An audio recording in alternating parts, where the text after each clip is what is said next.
Good Morning Business, French Tech.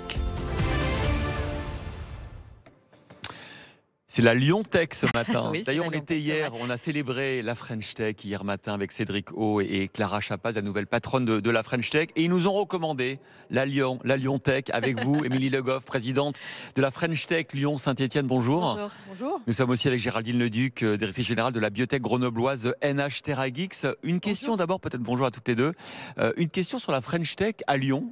Lyon-Saint-Etienne. Je sais que vous êtes regardé de près depuis Paris parce que vous êtes particulièrement performante, notamment dans tout ce qui est French Tech industriel, Deep Tech, R&D. C'est la première région industrielle de France ici, il faut le rappeler. Effectivement, il y a de quoi faire. Il y a aussi la health tech, effectivement, où il y a quand même pas mal de structures. Et puis surtout, on essaye de travailler de manière globale. C'est-à-dire, il y a la tech, deep tech, effectivement, mais on essaye de travailler aussi beaucoup avec les entreprises plus classiques qui sont parfois très innovantes, quoi. Géraldine Leduc, donc directrice générale de cette biotech grenobloise NH TerraGix. En fait, vous facilitez la cartographie des cellules cancéreuses. J'aime beaucoup cette phrase. Vous développez une plateforme technologique de nanoparticules radiosensibilisantes à administration intraveineuse. Il va falloir un petit peu m'expliquer ce que vous faites. Donc en fait, effectivement, c'est des mots très compliqués. Nous, ce qu'on fait, c'est que on essaye d'augmenter l'efficacité de la radiothérapie des cancers. Donc le cancer, actuellement, c'est une personne sur 3 qui aura un diagnostic de cancer. Et 60% des patients diagnostiqués avec un cancer auront une radiothérapie dans le cadre de leur parcours de soins. Et donc la radiothérapie, elle connaît des limites. Il faut qu'on arrive à éradiquer la tumeur en mettant une dose de rayon X forte, tout en préservant les tissus sains qui sont autour de la tumeur. Et nous, notre médicament, il va permettre d'augmenter le différentiel de dose entre la dose qu'on va délivrer aux tissus tumoraux et la dose aux tissus sains.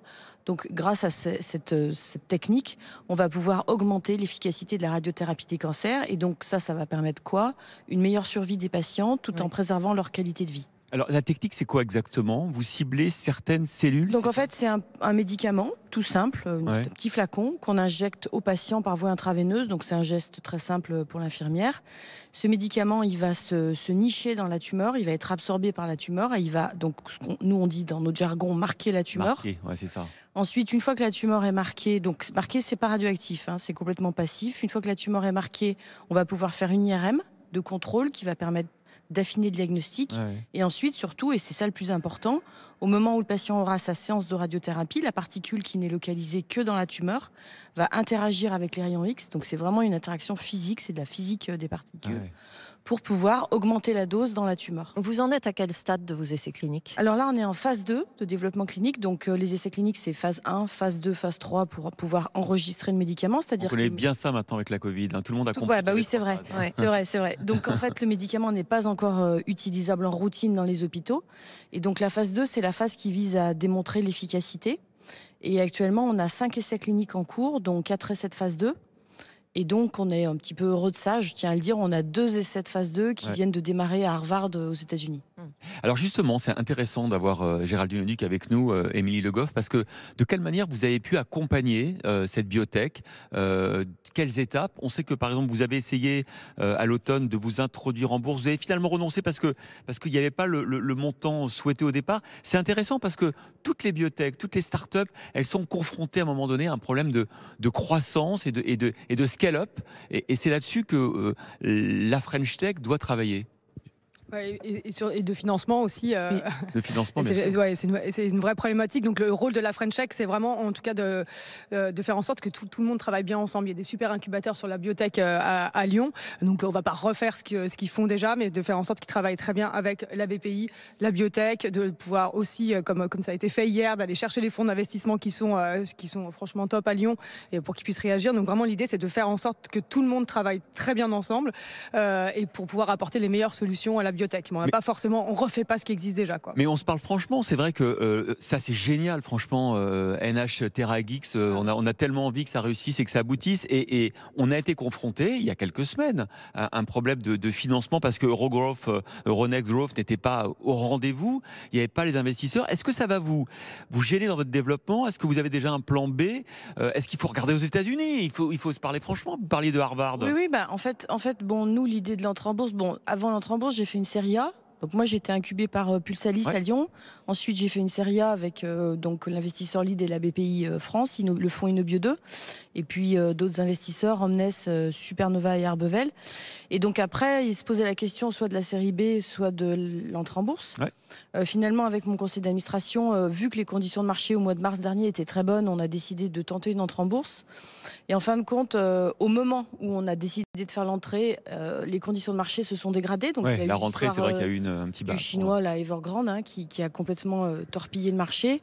Et au vu du montant qu'on avait levé, qui n'était pas tout à fait aux attentes pour nous, au vu aussi du fait que j'avais pas de problème de cash encore, je veux pas dire que je croule sous le cash, mais j'étais pas exsangue, et qu'on a des bons résultats qui arrivent, on s'est dit que le mieux c'était de différer cette entrée en bourse et de faire un tour privé avant pour sécuriser de façon différente en fait le cash. Alors après, je pense qu'il faut comprendre le modèle économique des biotech, c'est que on consomme énormément d'argent. Pendant 10 ans, 15 ans. Très très cher. Et on attend les résultats très longtemps. Et on n'a pas de chiffre d'affaires et on attend les résultats longtemps. Émilie Le Goff, justement, est-ce que cette crise dont on espère sortir bientôt a un petit peu changé la physionomie de la French Tech à Lyon ces 18 derniers mois ? Alors, c'est pas très politiquement correct de dire ça, mais pour le coup, ça a quand même plutôt porté la tech, parce que tout ce qui est digital, télétravail, tous les outils en fait qui sont développés de manière assez large par la French Tech ont été plutôt mis en valeur à ce moment-là. Et du on coup, le voit avec le levée de fonds, 10 milliards, c'est un record. On est le double de l'an dernier. Mais est-ce que ça a ciblé, centré davantage sur celles qui sont particulièrement dans la santé, par exemple, justement ?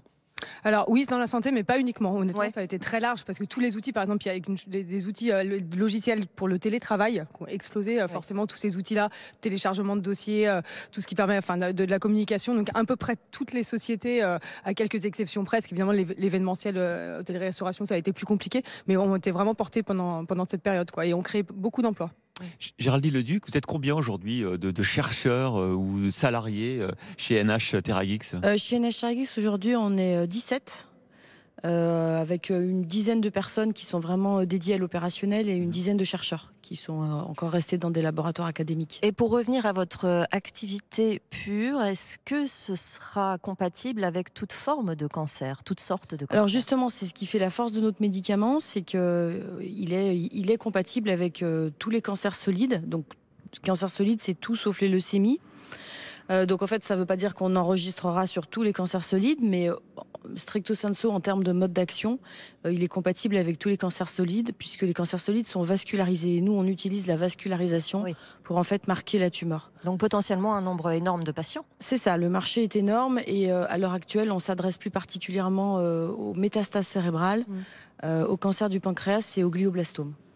Merci beaucoup Géraldine Leduc pour la biotech grenobloise NH TerraGix et merci Émilie Le Goff, présidente de la French Tech Lyon Saint-Yves d'avoir été avec nous.